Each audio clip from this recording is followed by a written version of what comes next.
Bom, ainda falando sobre o futuro governo, a gente recebe aqui no Jornal da Manhã o presidente nacional do PSD, Gilberto Kassab. Ministro, mais uma vez, obrigado por estar aqui conosco na Jovem Pan. Bem-vindo. Eu que agradeço, Thiago, a oportunidade. Bom dia para você, Adriana, e todos aqueles que nos acompanham.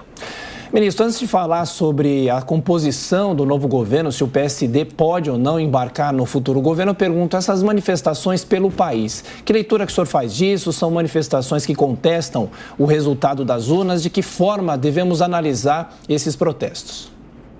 Eu vejo com muita preocupação as manifestações que contestam o resultado das urnas. Eu tenho respeito por aquelas que mostram insatisfação. Afinal de contas, tem perdedores e vencedores. Manifestação, todas elas são democráticas, mas aquelas que contestam o resultado das urnas, que incontestavelmente são urnas seguras, eu tenho plena convicção disso, eu acho que não presta serviço da nossa democracia. Roberto Mota. Bom dia, ministro. Na sua opinião, qual será o maior desafio do governo que entra agora? No campo da economia, inquestionavelmente. Nós temos uma instabilidade muito grande mundial, a guerra na Ucrânia ainda persiste, nós temos ainda os resultados do Covid, que abalou a todas as economias, também no Brasil. Nós tivemos necessariamente que fazer grandes investimentos em programas sociais para suportar o resultado dessa terrível pandemia. E agora o Brasil precisa ter muita serenidade para saber enfrentar esses resultados. Precisamos manter o Auxílio Brasil, porque inquestionavelmente eles dão suporte àqueles que estão numa situação muito difícil, né, que passavam ou passam fome. E todas essas respostas do governo eleito vai precisar dar urgentemente, já nessas próximas semanas, apresentando já o seu plano para os primeiros meses de governo. Amanda Klein. Presidente, bom dia. Eu queria te fazer umas 5 perguntas, mas vou tentar condensar as ideias. Eu quero saber a sua visão sobre esse novo xadrez que se instala no Congresso Nacional. Obviamente, qual será o papel do PSD? Se a PEC da transição, de fato, é um instrumento jurídico mais seguro ao governo Lula, ao governo eleito apresentar neste momento para garantir as promessas de campanha, e se isso, de alguma forma, torna o governo refém, ou pelo menos mais dependente do atual presidente da Câmara, Arthur Lira. O xadrez que o senhor vê também para a eleição do próximo presidente da Câmara. O presidente Lula chega com 150 deputados da sua base e deputados bastante ligados, e com uma tendência muito grande de ter o MDB e o PSD alinhados por conta de ter já esses dois partidos na campanha, uma expressiva maioria do partido trabalhando por ele. Isso significa que ele poderá constituir rapidamente uma base de 250 deputados. E me parece que está iniciando conversa com outros partidos que lhe dará uma folga razoável para poder dar os primeiros passos. É evidente que ele vai precisar acertar, porque toda a maioria não é definitiva. Ela está vinculada ao sucesso de um governo. E eu espero que esse governo acerte bastante. O Brasil precisa que ele acerte para que nós possamos sair da situação difícil que estamos, principalmente no campo do emprego. Agora são 7h36. Pergunta do deputado Paulo Eduardo Martins. Paulo. Presidente, bom dia. Vou deixar 2 perguntas para o senhor. O presidente Lula e membros do seu partido, durante o processo eleitoral e até antes disso, falavam em controle social da mídia, coisas que não são caras a quem aprecia a liberdade. Eu quero entender se o PSD vai ser fiador desse tipo de proposta ou se vai atuar como contenção. E queria também ouvir do senhor sobre a sua visão a respeito do papel do Poder Judiciário hoje. O senhor acha apropriado a postura dos ministros do Supremo Tribunal Federal, que assumiram um protagonismo político, na minha visão, completamente impróprio? E se o senhor também entende assim, ou como vê isso, e até como fator de equilíbrio ou desequilíbrio social e constitucional? O PSD, Paulo, vai ter uma posição muito rigorosa em relação à preservação dos direitos da imprensa, da sua liberdade. É algo muito caro para qualquer democracia, portanto, também a democracia brasileira. O Brasil pode contar com a nossa posição firme rigorosa, alerta e frontalmente contrária a qualquer um, seja governo ou não governo, que queira enfrentar essa questão. Em relação aos excessos, o PSD se coloca frontalmente contrário em relação a qualquer excesso do Poder Judiciário, do Ministério Público, do Poder Executivo.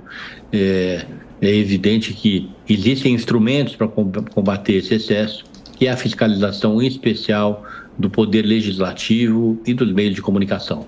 Presidente, gostaria de saber quando o senhor e o partido do senhor, o PSD, pretendem se posicionar oficialmente, se vão apoiar Lula, o novo governo, do que isso depende. O senhor tem reunião marcada com Gleisi. E o senhor citou a economia. Há pouco o senhor, em entrevista, disse que Lula pode acabar com o orçamento secreto.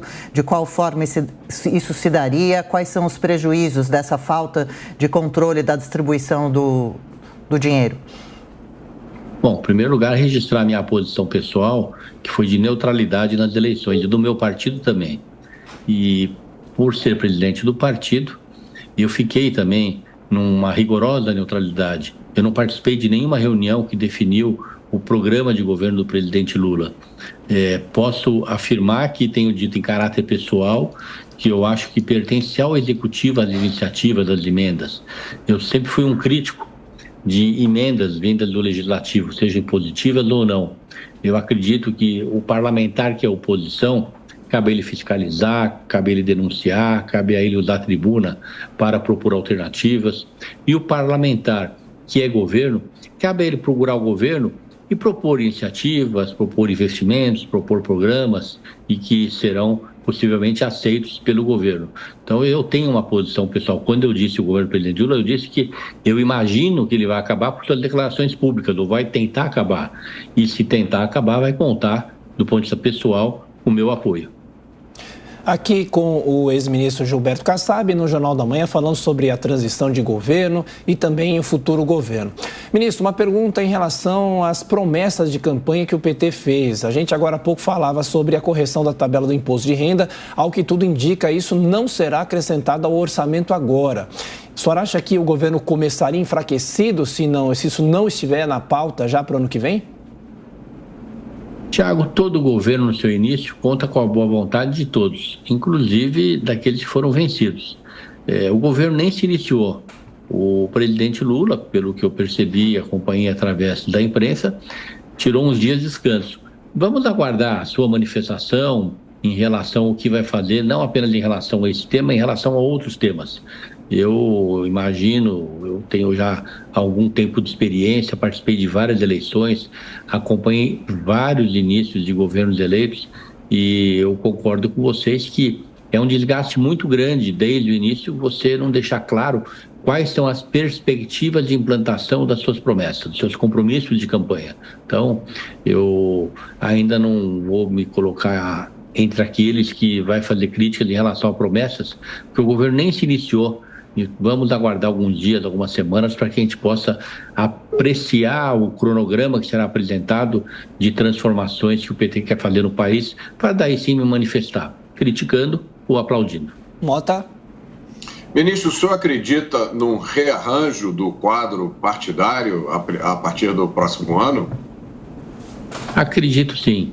A legislação hoje, ela favorece muito esse rearranjo. Eu tenho dito sempre que a maior reforma ou a melhor reforma política daqui para frente é não mexer, não fazer nenhuma alteração na legislação. Nós estamos no rumo certo. O rumo, qual é esse rumo? O que proibiu a coligação nas eleições proporcionais, obrigando a todos os partidos a se implantarem em todos os municípios para ter chapa nas eleições. O partido precisa ter chapa de deputado estadual e federal, precisa ter chapa de vereadores, e com isso, aqueles que não tiverem sustentação nacional, eles vão precisar fazer fusão, fazer incorporação, não é? Integrar uma federação. Então, eu acredito sim que os partidos que estão com dificuldades vão procurar os grandes ou semelhantes para fazerem fusão ou federação e tentar superar o presente entendimento.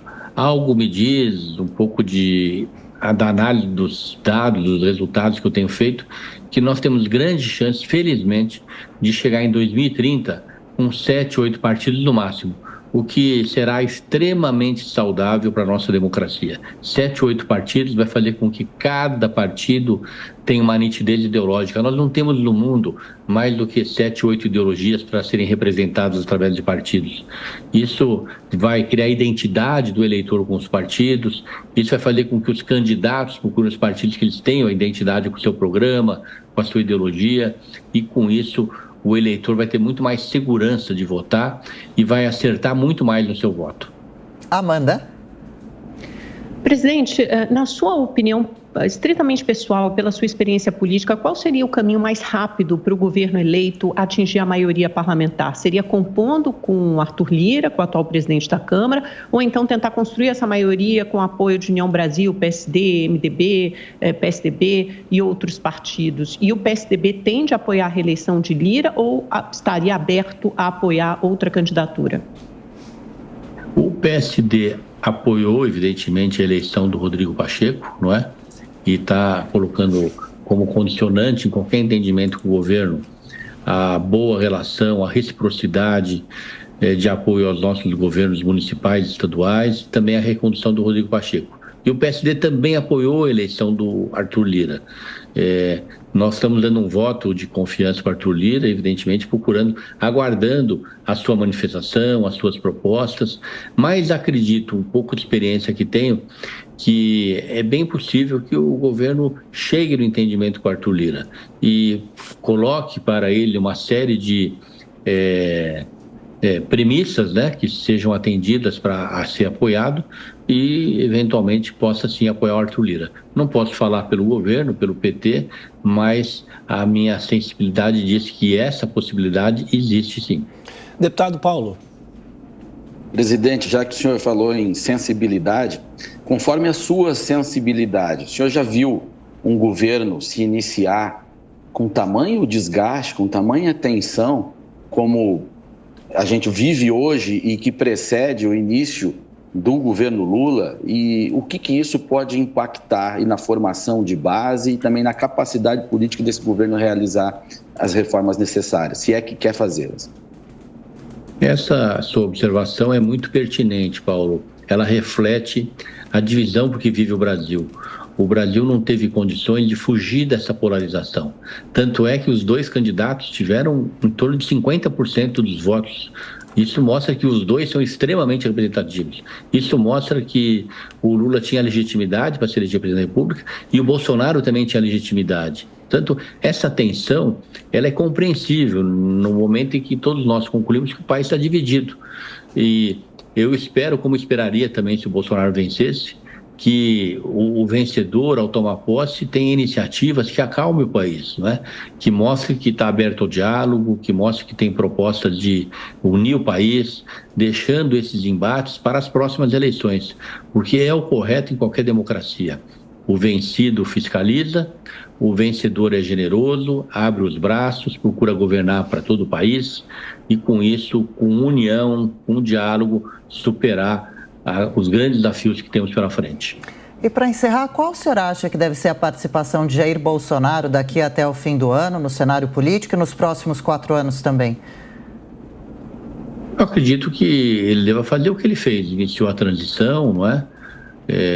Perdeu as eleições, portanto, se preparar para passar o poder para o eleito, o presidente Lula, e depois, no ano que vem, se ele estiver disposto a continuar a vida pública, eu acredito que o seu papel seja na oposição, não é? Fiscalizando, denunciando, propondo, porque é muito saudável, é muito importante que um país tenha oposição. E, à medida que o presidente Lula acertar, ele ficará numa posição de oposição frágil. Na medida que o presidente Lula errar, ele poderá ficar no papel de oposição fortalecida. Então, e essa é a beleza da democracia, não é? Quem acerta, cresce. Quem erra, cai.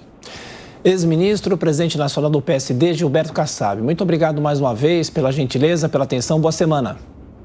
Obrigado, Thiago. Boa semana para todos também.